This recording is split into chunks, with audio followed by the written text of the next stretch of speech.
BirdLife Malta ippreżentat rikors fil-qorti kontra l-Gvern sabiex ikun stabbilit jekk it-trasferiment tal-Wild Bird Regulation Unit għal taħt il-Ministeru għal Għawdex hux pass li jmur kontra il-liġi dwar il-protezzjoni tal-ambjent.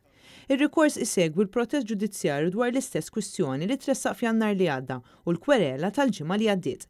Din l-azzjoni fil-qorti tikkontesta wkoll il-fatt li l-Ministru għal Għawdex Clint Camilleri ħareġ il-liċenzja tal-kaċċa fir-rebbija mingħajr ma kellu s-saħħa legali li jagħmel dan.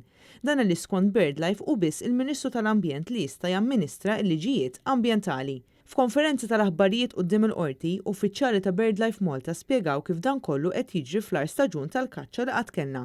Staġun li matulu mhux biss kien hemm rekord ta' tajr protett li tniżel illegalment, iżda wkoll eluf ta' gammin vulnerabbli u protett li spiċċa fil-mira tal-kaċċa illegali. Minkejja dan kollu l-Gvern għadu qed ikaxkar saqajh biex iwaqqaf Wildlife Crime Unit li dwaru ilu l-intlaħaq bil unanimu fil-Kumitat Ornis minn Awwissu tal-2018.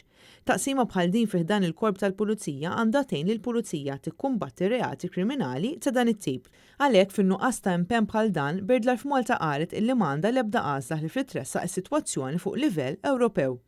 Intant b'reazzjoni għal dan, il-kap eżekuttiv tal-FKNK Lino Farrugia qal li issa huwa ċar li wara r-rapport li BirdLife għamlu l-Kummissarju tal-Pulizija kontra 6,000 kaċċatur, l-ewwel ippruvaw jiddevjaw billi qabdu fuq ir-riservi tal-miżieb u tal-aħraġ u issa dawn dawru l-kanuni kontra l-Gvern. L-FKNK insistiet li se tieħu l-passi legali kollha possibbli kontra BirdLife Malta wara l-kwerela falsa, perikoluża u malizzjuża li huma resqu b'mod sfaċċat fejn mingħajr ebda skrupli talbu għall-arrest tal-kaċċaturi kollha.